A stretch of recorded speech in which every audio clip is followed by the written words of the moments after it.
Welcome back. The time right now is 9:17, and financial lessons best learned as early as possible. So for kids heading off to college, making sure they have some basics down can be pretty important. And financial expert Fred Creutzer is here with some good information. Good morning. Good morning. Well, they did a statistic. They did an actual survey of 15 to 18-year-old kids. They did a money management survey.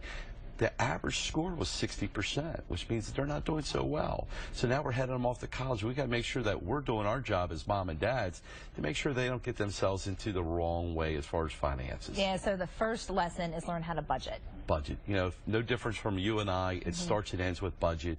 And even I encourage parents on CreutzerFinancial.com. We have a budget worksheet. Print it up. Go over the kids. They've got to know what's coming in and what's going out. But this is the age they need to start creating their own budget as well. Sure. And then having a checking and a savings account can be pretty important too. For a lot of kids, this is the first time they have one. Right. It's their beginning of their financial independence. If they don't have a checking account, this is a good time.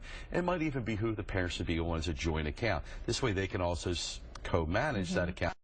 Make sure everything's going well, but making sure that they understand writing that checks each month, but using the checking account maybe to pay off their credit cards. Well, speaking of credit cards, I didn't get one until I was an adult, but more and more kids are getting them at younger ages. Well, with children in college, they're sitting up outside waiting to sign you up for credit cards when you get there. Yes! So these kids are seeing this free plastic and think they got all this wonderful money, which they have to use, but they got to use it smartly. And they got to understand it's as simple. Kids are very computer-oriented. Circle and date when the credit card's due. Maybe have it on your notes as far as on your cell phone, so that you don't get behind and pay interest on that money.